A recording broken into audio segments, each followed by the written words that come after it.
Everyone, thank you for joining us. My name is Dan Kovats. I am the Executive Director of the Illinois Democratic County Chairs Association. And thank you again for joining us in our next installment of our virtual training series. Tonight, we've got a good one for you. The one question that I get asked as a campaign professional is, what's going to be our biggest tool this November amid everything going on with COVID?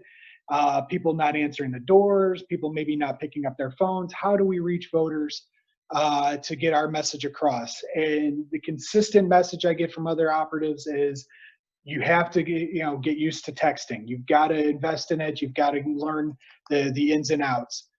So tonight we have a kind of Q&A of texting for campaigns, so we can learn some of the best practices that are available to us.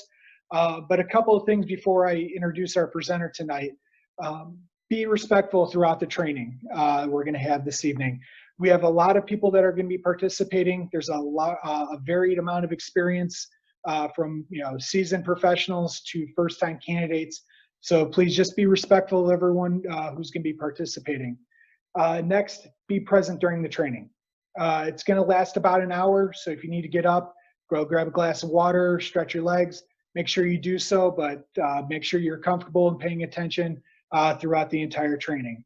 We're also going to be recording tonight's training, so don't worry about trying to jot down notes real quick and try to make sure you get everything done. We're going to post it to our YouTube channel probably tomorrow, so make sure that you check that out and you're able to get any feedback or questions answered then. And the last one is, make sure you ask a lot of questions. There are no stupid questions. Everyone is going to be muted throughout the entire training. So if you do have questions, make sure you're dropping them in the chat box below. And as we're going along, we'll try and answer them as much as we can. If not, we'll wait until the end and we'll ask our presenter at that time. So with that, I'd like to introduce our presenter for tonight.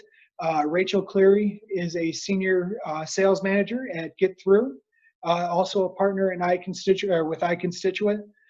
Rachel's background is in higher ed and nonprofit fundraising, but is now working with GetThru as a texting platform, working with progressive causes and Democratic candidates. And she is joining us from Los Angeles. So let me go ahead and share her screen and we can get started here.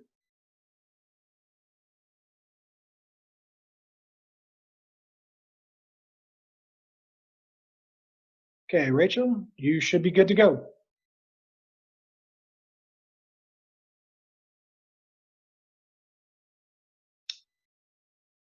Okay, hold on.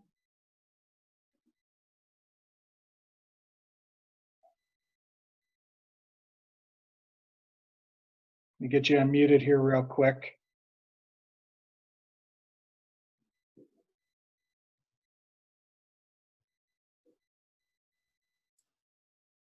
Alrighty, can everybody hear me okay?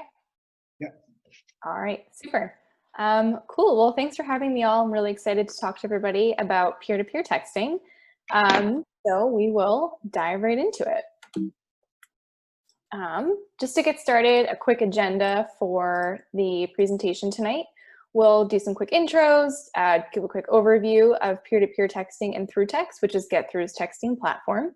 Talk about texting strategy and messaging for campaigns, as well as some best practices, and of course do a Q&A throughout and leave plenty of time at the end for questions as well. So Dan already gave a pretty great introduction of who we are. Again, I'm Rachel, I live in LA, I work at GetThru, and Zain from iConstituent is on the call as well. Just to kind of do some quick level setting here. So there's lots of peer-to-peer texting platforms out there. I'm just speaking from experience of someone who works at GetThru. So, while this presentation is going to focus specifically on ThruText, do want to name that we're not the only people out there, just so y'all know. But that being said, a little bit about us. So GetThru has been around since September 2016. It was founded by folks who worked for the Bernie 2016 campaign. And soon after in 2016, we launched our dialer as well. Many of the folks on our team are organizers and former campaign workers themselves. And, to that end, since we've been around since 2016, you might remember us as Relay. We changed our name earlier last year, but same company, same tools. And really, I think what's most important is that political campaigns and advocacy are at the heart of our business. We're mission driven, and we really believe in the cause of progressive politics, getting Democrats and progressives elected. So it's really exciting to be a part of, of that important work. And then just wanted to share some of the folks that we've previously worked with. You can see some examples here from Beto to AOC, the Warren campaign, Bernie, Color of Change, Sunrise Movement, Food and Water Watch, and Next Gen America. And then Real Justice as well, and hundreds more. So getting right into what we came here to talk about, let's dive right into peer-to-peer texting. So you might be wondering, what is peer-to-peer texting? Basically, it is a way to have real, authentic conversations with your supporters, constituents at scale. With peer-to-peer, messages come from a real 10-digit cell phone number, and because of that, there's no legal requirement to have contacts opt in to receive messages. But to remain in compliance with the TCPA regulations, humans must send each text individually. So there's many different kinds of texting. Just to get into the differences between peer-to-peer and broadcast texting a little bit here. With peer-to-peer, a real person sends each message, whereas with broadcast or mass texting, it's a bot. Peer-to-peer has that 10-digit cell phone number versus a short code for broadcast, usually 3 to 6 digits. With peer-to-peer, like we said, there's no opt-in required, whereas it is required for broadcast texting. Peer-to-peer does come with that individual send versus broadcast, where you hit a button once and all your messages get sent. The great thing about peer-to-peer texting is it's a true outbound, inbound communication. So you send out your initial message to everybody, and you and your texters can see every single message that comes back in. And it's just a way to make real, authentic connections. So like, if someone responds and they have a specific question, you can respond to them directly with a really customized response. Versus with broadcast, of course, there's some inbound. It's generally based on keywords, like if someone writes back donate, if they want to make a donation. And lastly, on this point, with peer-to-peer, there's no legal disclaimer necessary in the text, versus with broadcast, you do have to include that disclaimer.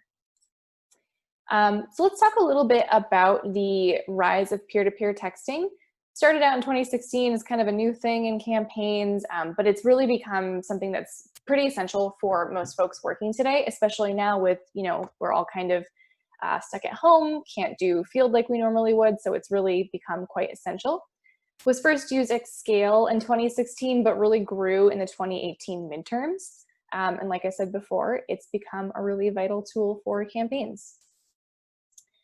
So like I said before, we're going to talk today about ThruText, which is GetThru's peer-to-peer text messaging platform. So in terms of what it is, it's a fast and easy tool that lets you have your personalized conversations at scale. And at this point, more than 1,000 folks have worked with us to send more than 250 million messages. In terms of how ThruText works, and I think we're pretty similar to a lot of other peer-to-peer platforms in terms of the core functionality. Basically, you upload the list of people that you plan to text. You create a texting campaign, you have those conversations, and you collect data as you go through. So this is what it looks like. This is just kind of a GIF. It's a little bit blurry, apologies. What it looks like to send text messages within the ThruText platform after your list has been uploaded and once you're having those conversations. So you can see you click send for each message, then you have the option to fill out any survey questions, use these recommended replies, which is just your scripted, canned responses that you have on hand. These are really great when you're bringing in volunteers because you essentially just set up the script for them to use so that they don't have to write a brand new message every time someone writes back. Good to know also, if folks are using Van, ThruText has a two-way sync with Van. You can easily push the list over that you want to text using the SMS button. And then we sync back to Van in real time, survey questions, activist codes, Canvas results, and event RSVPs, including your roles and shifts. Additionally, we have a PDI sync, so you can push your list similarly from PDI into ThruText, and that integration also allows you to text voters from within the PDI program. But, kind of zooming out a little bit and getting a little bit more high level, why texting, right? I think the most important thing, especially now, is texting helps you reach people where they are, which is on their phones and at home. Just some quick stats here. The average response rate that we see is between 20 and 30% across the board, although warm lists tend to respond at higher rates. For fundraising asks, we tend to see a 10 to 20% response rate, and integration with your other channels like VAN and PDI definitely boosts your results. Our average opt-out rate is between 2 and 5%, and the great thing about ThruText is it's super fast. You can get through between 500 and 2,000 conversations per hour per texter. Peer-to-peer texting is also great for building relationships. Like we were talking about before, it allows you to have authentic, real, two-way conversations. One thing I think is really important with texting is that, you know, it's important to be as brief and have as much brevity as possible. It's not direct mail, it's not email. Think of how you might text someone that you know. It's not super generally like long messages. And I think a really important thing to do is keep it professional, but also make it personal. Use a natural voice like you would with texting a friend or colleague, and also use emojis. Okay, but you know, you might be asking, why text now? So with the, you know, all of us being stuck at home, in-person events being canceled, outreach being tougher, I think texting and the two-way conversation opportunity it provides is more important than ever. For one, cell phone ownership is almost universal at this point. Email is super hard to break through in current times and also requires opt-in. You know, people have to sign up for your list. And then texts have very high read rates, often upwards of 95%. So you know, just from like being on your own phones, like someone sends you a text, you look at it, it's read, and it's a great way to get people where they actually are. And I think importantly as well, personal, real, authentic conversations create a compassionate connection between people, especially when we need it most and you're not able to build those connections in person. But with that all being said, it's really important to keep your messaging super thoughtful right now, especially in the time of COVID. One thing that I found folks having success with is really opening your conversations with the question of, how are you? Can we help? We've seen a lot of campaigns and candidates and folks already in office kind of reaching out to people using texting just to check in, see how they are. AOC is a really great example of that in New York. You know, just putting the needs and feelings of your supporters first helps you build that authentic, you know, communication and relationship. Especially important when doing fundraising asks, keep your messages super thoughtful, acknowledge that, you know, a lot of folks might not be in the position to contribute right now. Just kind of softening up that fundraising message can go a long way. So how to do it right? Like I said before, look to folks who are doing it really well. Keep your messages thoughtful, check in on your supporters, even outside of like, you know, GOTV and other outreach, and then send ways for them to get involved digitally. Like you might have digital volunteer opportunities, digital events, different ways to help people stay connected will, you know, make them feel good and want to be a part of your work. Additionally, texting is really great right now to spread the word and boost voter contact when, you know, it's just a little bit more challenging given current times. And additionally, one really important thing to do to have a successful texting program right now is to train your texters, and we'll talk about that in just a little bit. For now, let's talk a little bit about texting strategy and planning. Lots of different use cases for texting for campaigns, everything from volunteer recruitment, GOTV, vote tripling, supporter outreach, cold outreach, ballot chasing, digital events, rallies, and town halls, fundraising, and just sharing updates and information. These are all really great ways to use texting. One thing that's really important though is to make sure that you have a coordinated plan and a coordinated effort. So like the questions that I encourage folks to think of when they're thinking about bringing on a texting program is think about A, who are you texting? What is your messaging to everyone and to those different groups that you might target differently? Who's going to send your text messages? Also, when will you send your text messages? And how will you measure success? To that end, a couple important tips for remote volunteer management. We have found, especially now when everything is really remote, that organizing, you know, has similar principles both in office and remote. So having training events, set shifts, group trainings for new texters, set breaks, debriefing from texting outreach really helps to kind of set the stage for folks to feel, you know, kind of bought in, accountable, and, you know, making sure that they're staying on top of it as volunteers. Definitely having a solid recruitment and retention plan is really important. Everything from shift reminders, confirmations, and no-show check-ins just to, you know, see where people are at. And then, of course, something we found also doing well as having a digital office, whether it's Slack or Discord or some kind of other digital communication platform, where you can digitally recreate wall items and things like sign-up sheets, leaderboards, volunteer pictures, and just ways for folks to like stay connected, stay engaged, talk to each other, give pep talks, all that good stuff.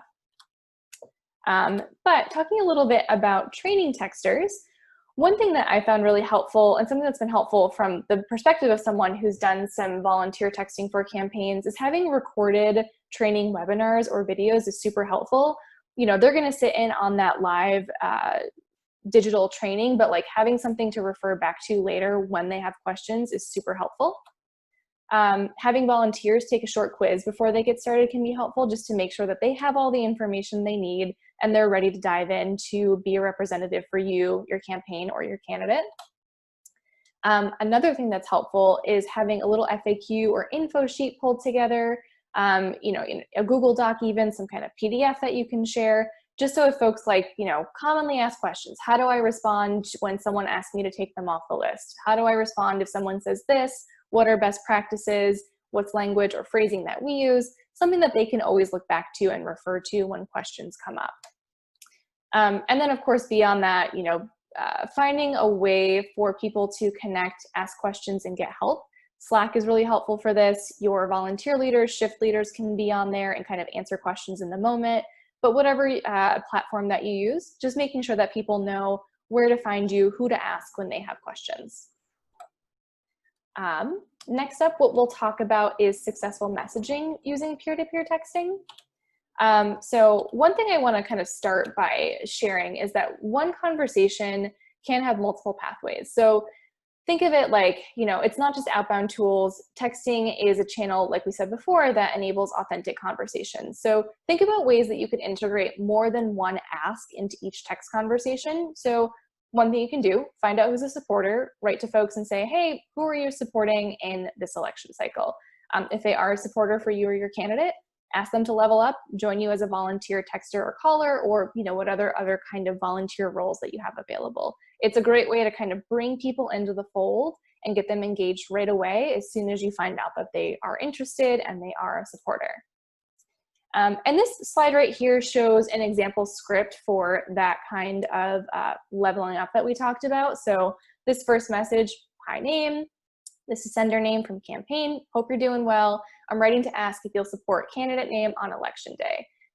Wanted to point out too, this is kind of a best practice that we've seen for structuring the initial message, introducing yourself, using the person's name that you're texting and telling them where you're texting from is really helpful in kind of setting the stage for a conversation where they know who they're talking to. We've also found that asking a question to prompt engagement really drives up response rates and helps people understand that they're talking to a real person versus a text robot. So then if they say, oh, I'm going to support the candidate, you can follow up with them using through text recommended replies scripting and say, that's awesome. We need more help than ever. Can you join us as a volunteer? So that's a great way to kind of bring people in. Next example I want to share is an outreach idea. So this is just like a way to send an update, offer resources. You know, you can say something like, hi, this is sender name from the campaign. How's it going? Just wanted to make sure that you had the link to our COVID-19 resource hub. Can I send that your way? This is great because it helps people understand that, you know, you, the candidate, are there to help them and be of support. And especially as things are really changing day to day, kind of everywhere with COVID right now, letting them know that there's a central hub of information that they can look to is a really great way to establish trust and build that relationship with your constituents. Next idea, kind of similar to the leveling up one, but if you wanted to just do cold outreach to ask for volunteers, you can reach out to folks and kind of ask that same question. Hope you're doing well. We need your help. Can you join us as a volunteer? And then of course, you know, while we can't meet in person for events, rallies, town halls, etc., we can meet digitally. We're here on Zoom right now. It's a great resource. So if you wanted to reach out and invite folks to take part in your digital event, you can just say, hi, this is sender name from the campaign. We're having an event on Saturday. Can you join us? And then as folks say yes, you can just follow up and send them information to register or whatever link they need to be able to join you. Additionally, always a good idea to send out some mobilization messages, giving people resources to help them make informed voting decisions. So, you know, if you've got a voting guide in your city, in your county, etc., and you just want folks to have that on hand, you can just reach out and say, you know, there's a lot going on. We're all kind of in information overload. Can we send you our voting guide? And, you know, as a voter myself, that's always something that's really helpful. So it's a great resource that you can offer to share via text. Awesome. So next up, let's talk a little bit about some best practices. You know, like we've talked about before, when you're building a successful texting campaign, first thing you want to do is zoom out a little bit and really think through your data strategy and segmentation, and, you know, who are you reaching out to? Is it, you know, what donors are you going to reach out to? Are they going to be on a separate campaign for that? Are you reaching out to known supporters, folks who might be supporters? Are you reaching out to the public voter file to just like get a sense of where everyone's at? Just think through the data that you have available and how you might use that and segment it to, you know, get across the most successful messaging possible. Of course, you want to think about how you can loop in potential volunteers or pledge voters into future messaging. Like we talked about before, once someone says, yeah, I'm in, I'm going to support the campaign, make a note of that, make sure that they keep up to date on campaign progress, things that are happening, GOTV information, volunteer opportunities, events, all that good stuff. And then, you know, make good use of our integrations. If you're using VAN or using PDI, really use those integrations to track your data, track your survey questions so that you have the most up-to-date information possible about your constituents and supporters. A couple other things, like we talked about before, introduce yourself, be professional but not too formal, and keep it brief. Of course, providing those training materials for your volunteers is super helpful. Another thing that, of course, is great is designating volunteer leaders to help you lighten the load so that when a texting campaign is live, there's a set person on your team. It might be a volunteer who's a great leader and kind of take things from there so that people know who to ask questions of and so that you can trust that things are running smoothly. And then, of course, creating a comprehensive script library, whether in the texting platform itself or just kind of an if-then model in a Google Doc that's shared, letting people know what language they should use, how they should respond to certain type of questions or, you know, conversations will really help them get set up for success. And that's kind of the overview of everything I wanted to share today about texting. I know we've got plenty of time left though, so I'd love to answer any questions that folks have. So a reminder, folks, if you have any questions, please let's put them in the chat and we'll answer them as they're going. The one question, Rachel, that I know I've gotten on text in March before the Illinois primary, a lot of the presidential campaigns had a presence in Illinois and everybody was texting. Yep. I was getting 5-6 texts a day from presidentials. How much is too much? Or is it like where we're doing phone calls where as long as we're making contact and we're getting in front of the voter, that's what matters most? You know, I think it's the latter. I think, of course, with the presidentials, it was, you know, kind of a crazy situation because there were so many folks in the primary this year and everyone was texting all the time. I think the most important thing is getting the word out and getting in front of people. What really helps, though, is making sure that you honor any opt-out requests so that you're not texting someone who's already written to you and said, I don't want to receive text messages anymore. You know, if you're texting somebody who hasn't said, take me off the list, I think you're totally fine. Just finding that balance between making sure you get in front of people without over texting, but really, again, the most important thing is honoring that opt-out request as they come in. Okay. And let's, if we have any questions, let's get them in here. Cynthia, I see your question here. Let me follow up with you offline on that to talk about that. Let's see. Is it possible if you're uploading a large list for like a county-wide list for a universe, is it then able to break it out for different districts within that list and kind of segment that? Does that work with the different platforms? Good question. With ThruText, what I would do in that case is, you know, if you are texting for a specific county, I would upload a list for that county and then create a campaign for that county and kind of go from there for each list that you want to upload.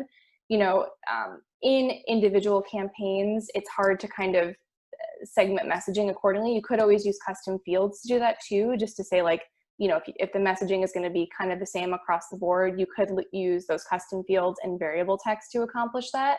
But if you've got a real, like, you know, you want to have firewalls between your segments, I would upload them each as individual groups, you know, lists, and then have a specific campaign for those.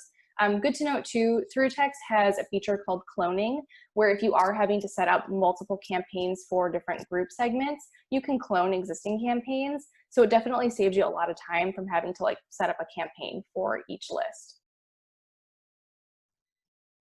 Yeah, this is one I know with some of the first-time candidates we have on here. Where do we get the cell phone numbers that are going into VAN?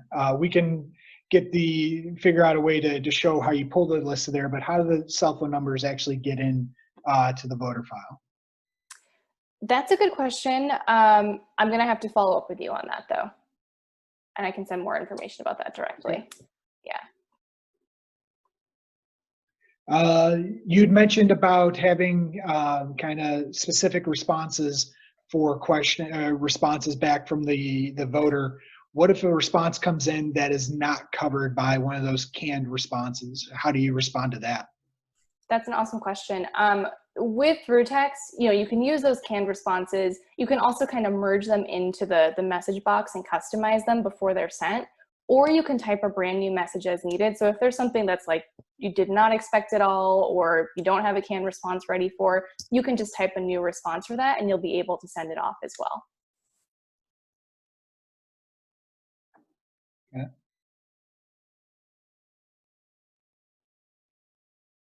Let me see, we got another one in here. Okay, this is kind of deep into the weeds on if you upload different lists, are you able to kind of clone the list to make a countywide list if you combined it? Or is it, you have your segmented lists, do you have to run campaigns for each one? No, what you can do is when you create a new campaign, it'll prompt you to choose what list you'd like to use, but you can always add multiple lists to a single campaign. So if you got a couple different counties, for example, that you want to loop in together, you'll be able to do that. Okay.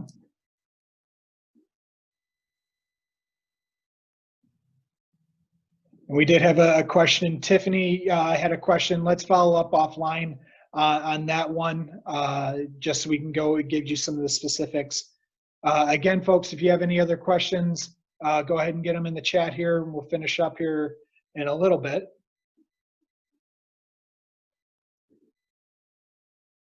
You had mentioned, Rachel, I was thinking of some other stuff here.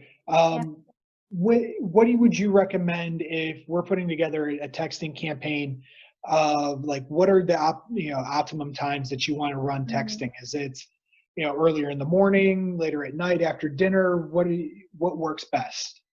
Yeah, we have found that like in general, there's not a huge difference in response rates based on what time. We have found that sending text messages after lunchtime and before commute time, which doesn't really necessarily exist anymore, gets slightly higher response rates. I don't have data on if response rates have changed based on timing, you know, with folks being more remote these days. But in general, like it's pretty similar across the board with slightly higher response rates in kind of mid-late afternoon.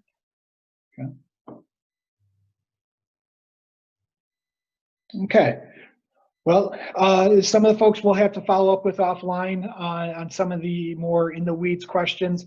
But Rachel, thank you for joining us this evening. Zain, I know you're on the call as well.